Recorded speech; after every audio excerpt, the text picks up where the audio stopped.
Hello everyone, welcome to Tim Booker channel. I hope you enjoy your audiobook experience. The book I'm interpreting for you today is called Life Hacks. So, what exactly is a life hack? We've all heard of hackers, right? The word hacker often carries a negative connotation due to media portrayal. However, true hackers are highly skilled programmers and don't necessarily have negative intentions. The ones who engage in malicious activities are called crackers or quakers. Now, let's talk about life hackers. They are individuals who, like programmers optimizing code, are willing to find various ways to optimize their own lives. The author of this book is Joseph Smallregor, a professor of communication studies at Northeast University in the United States. You might think of Life Hacks as a guidebook on becoming a life hacker, but it's actually more than that. Smallregor, as a calm and analytical scholar, critically examines and discusses the cultural phenomenon of life hacking from various angles. The term life hack is not new. In January 2005, a programmer named Gina Trapani launched a life hacking website where she shared many optimization tips for life and work processes. Gina, being a programmer, approached life in a highly systematic way. There are many life hackers like her, such as the minimalist movement initiator, Klein Wright, who owns less than 100 possessions and can fit all his belongings in a backpack. He travels the world freely, as he believes the purpose of the system called life is to have new experiences. Another example is the productivity author Ferris, who hires someone to call him and make sure he stays focused. He believes that attention is the most valuable resource within the system of life. These individuals may sound a bit crazy, but if you understand that they view life as a system and simply want to optimize it, their actions become less extreme. I have a friend who is a complete life hacker. An example involving him might help us better understand and learn from life hackers. He gets extremely excited when he optimizes his morning routine by saving 3 minutes out of 30. He replaces all the devices in his home with smart devices, so when he leaves the office to go home, the water dispenser starts and the air conditioning turns on. By the time he arrives, the lights are already on, the hot water is ready, and the indoor temperature is perfect. Instead of a regular meal with vegetables and meat, his breakfast and dinner consist of a protein shake-like concoction that takes only 5 minutes to prepare and supposedly contains all the necessary nutrients. Everything sounds great, right? However, to achieve this fully automated home, he may have spent days working on it.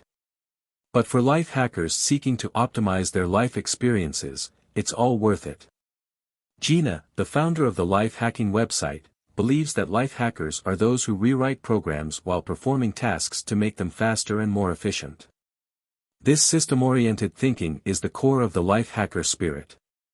People with a technical mindset focus on understanding the world and creating organized systems.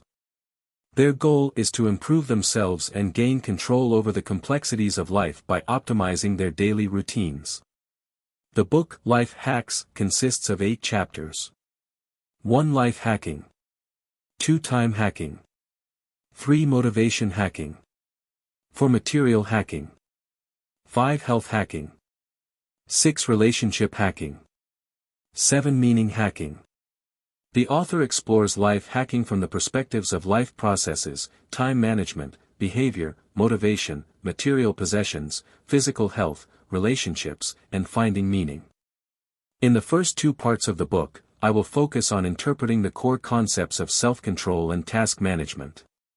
In the 3rd part, we will delve into an important aspect often overlooked by readers, which is Smallregor's rational reflection and critique of life hacking as a communication scholar. Alright, let's get started. Let's talk about the most important thing when it comes to optimizing life hacks, self-control. What is self-control? It's simply about managing yourself and doing the right things while avoiding harmful activities. It may sound simple, but few people can consistently do the right things. Often, we know we should do something, but we still anxiously scroll through our phones. We know smoking is bad for us, but we can't seem to quit. We know we shouldn't eat so much, but we can't stop ourselves. Throughout history, not doing the right things has been a great source of pain for humanity. In legends, the enchanting singing of sirens caused sailors to lose their senses and crash into reefs, resulting in countless deaths at sea. In Homer's epic, The Odyssey, Odysseus wanted to hear the siren's song without his ship crashing, so he had his crew tie him to the mast and plug their ears with wax. This way, the sailors could row forward without being seduced by the enchanting song of the sirens or following Odysseus' applauding commands, such as burning the bridges behind them. In Chinese, we call this breaking the decay to form a boat, while in the West, it's known as the Ulysses Pact. Ulysses is the Roman name for Odysseus.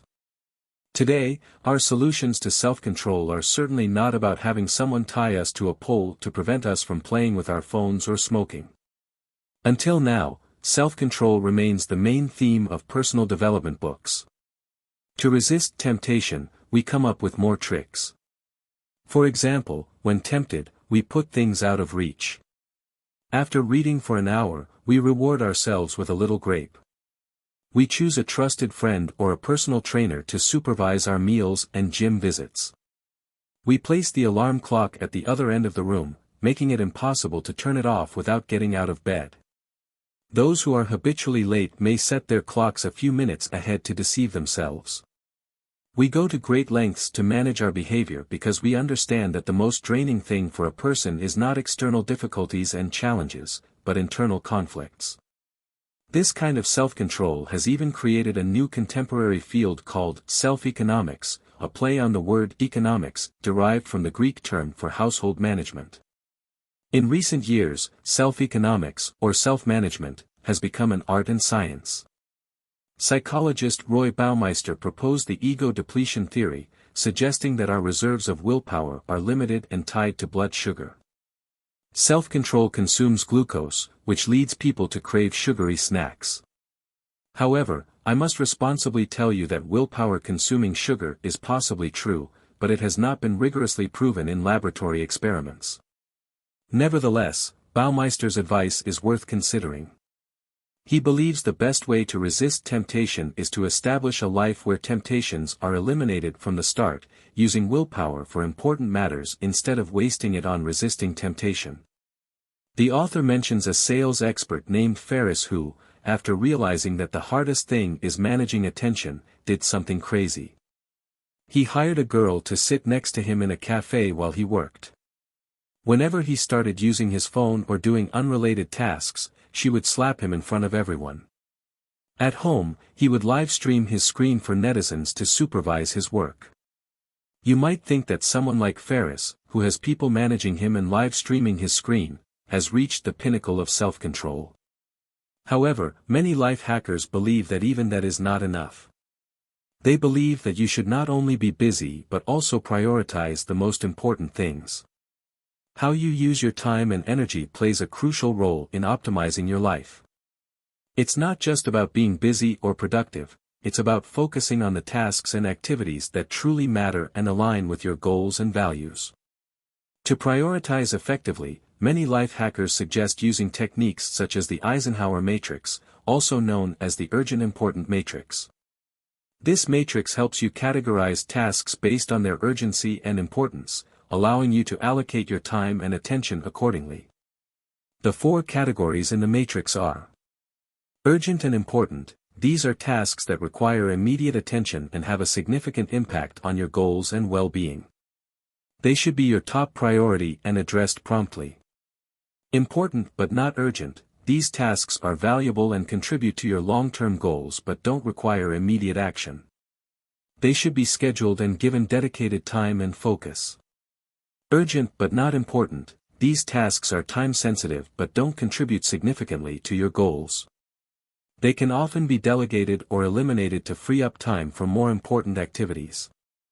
Not urgent and not important. These tasks are neither time-sensitive nor crucial to your goals. They are often time wasters and distractions that should be minimized or eliminated altogether. By consciously evaluating your tasks and placing them in the appropriate category, you can make informed decisions about where to direct your energy and attention. This approach helps you avoid getting caught up in busy work and instead prioritize activities that have a meaningful impact on your life. Another aspect of optimizing life hacks is leveraging technology and tools to streamline processes and increase efficiency. With the advancements in digital technology, there are numerous apps, software, and tools available that can automate tasks, improve organization, and enhance productivity. Whether it's project management apps, note-taking tools, or time-tracking software, finding the right tools that align with your needs can significantly boost your effectiveness and save you time. Furthermore, optimizing life hacks also involves taking care of your physical and mental well-being. It's essential to prioritize self-care, including proper sleep, regular exercise, and healthy eating habits. Taking breaks and practicing relaxation techniques, such as meditation or mindfulness, can help recharge your energy and enhance focus and concentration. In summary, optimizing life hacks revolves around self-control, prioritization, and leveraging tools and techniques to enhance productivity and well-being. By mastering self-control, effectively prioritizing tasks, and incorporating technology in self-care practices, you can maximize your potential and lead a more fulfilling and successful life. Part 3.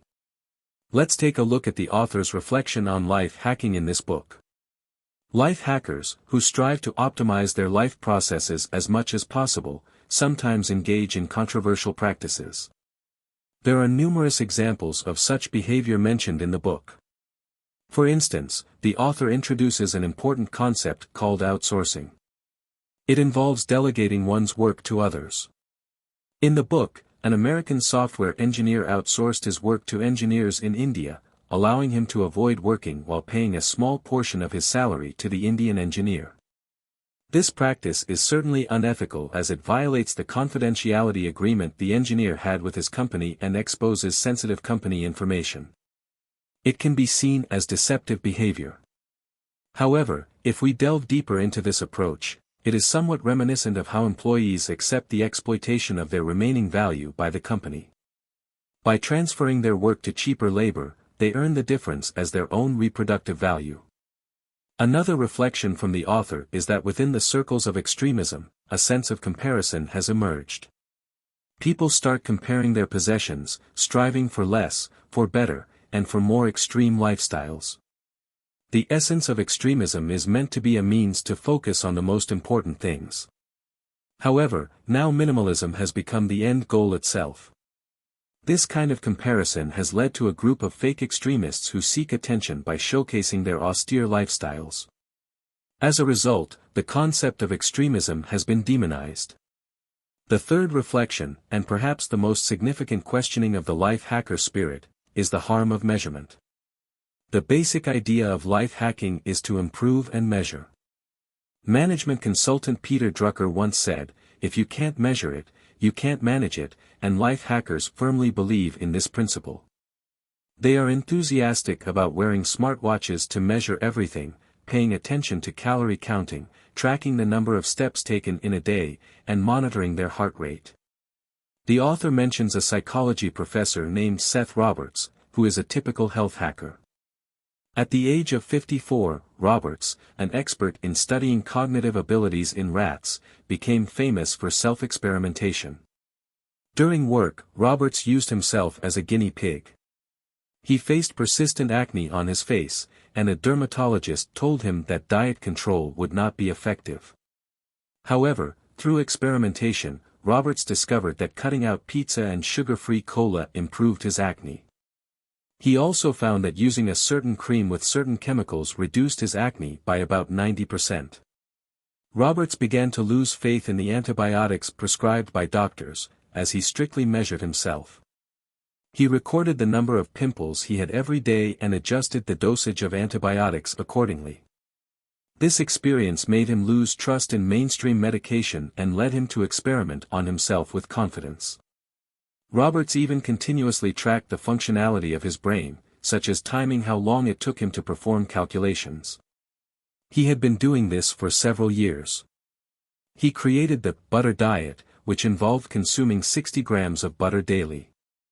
He discovered that after eating butter, his reaction time improved from an average of 650 milliseconds per calculation to 620 milliseconds. Although Roberts experienced improvements in brain function, a cardiologist warned him that his actions were detrimental to his heart. It was a form of slow suicide. Despite this, Roberts believed in his own data more and more, relying on his observations. Based on these observations, Roberts wrote an article titled "Butter Makes Me Smarter," which was published in The New Yorker.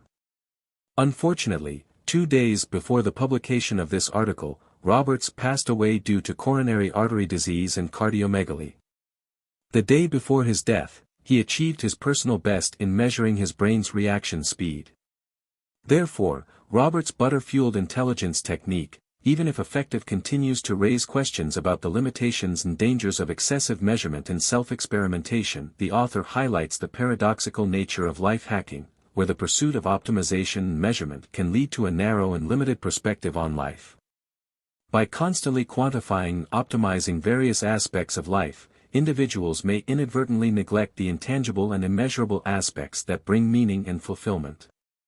Moreover, the reliance on data and self-experimentation can also be misleading and potentially harmful. In the case of Seth Roberts, his obsession with measuring and manipulating his own body led him to disregard medical advice and engage in risky behaviors.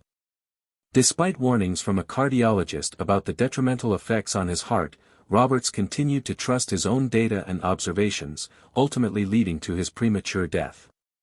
This raises the question of whether life hacking, in its relentless pursuit of optimization and self-improvement, may overlook the importance of balance, intuition, and the wisdom of established practices. While measurement and data can provide valuable insights, they should not be the sole determining factors in decision-making and lifestyle choices. In conclusion, Life Hacks by and Lee offers a critical examination of the life hacking phenomenon. It explores the potential benefits and drawbacks of optimizing and quantifying various aspects of life. The book sheds light on controversial practices within the life hacking community, such as outsourcing and extreme minimalism, and raises important questions about the limitations of measurement and the potential dangers of excessive self-experimentation. Ultimately, it encourages readers to reflect on their own values and priorities, striking a balance between efficiency and the richness of human experiences. Summing it up, all life hackers are dedicated to addressing two problems: self-control and task management. Although this book is titled Life Hacks, the author, Ray Gao, doesn't actually aim to teach you how to become a life hacker. Throughout the book, he offers reflections and criticisms of life hacking. Lastly, I'd like to share my own attitude towards life hacking. The author mentions in the book that there are two ways people receive and process information. You can try to think about which type you are. One type is the systematic type, and the other is the intuitive type. Intuitive people rely more on associations and their own experiences. They prefer to think from a holistic perspective, relying on intuition, feelings, and context. On the other hand, systematic thinkers are more rational. They tend to analyze and search for patterns. They prefer to use rules. If you are a systematic person, the life-hacking lifestyle may greatly appeal to you. However, if you are an intuitive person, you might prefer to be more spontaneous and not list out your tasks one by one. But regardless of whether you're intuitive or systematic, the positive aspects of life hacking can always be beneficial. Life hackers continually improve their life processes, and it doesn't matter whether those improvements are good or not. What matters is that life hackers convey a sense of freedom, passion, and wisdom in their approach to life. They have the courage and boldness to define their own problems, which might be the most valuable thing we can witness in this era. That concludes the essence of this book. Congratulations on finishing another book, and thank you all for listening. Please subscribe to Tim Booker's channel, like and share this valuable knowledge with your friends. Let's combine wisdom with action, achieve our financial goals, and create a better future together. Thank you all and goodbye.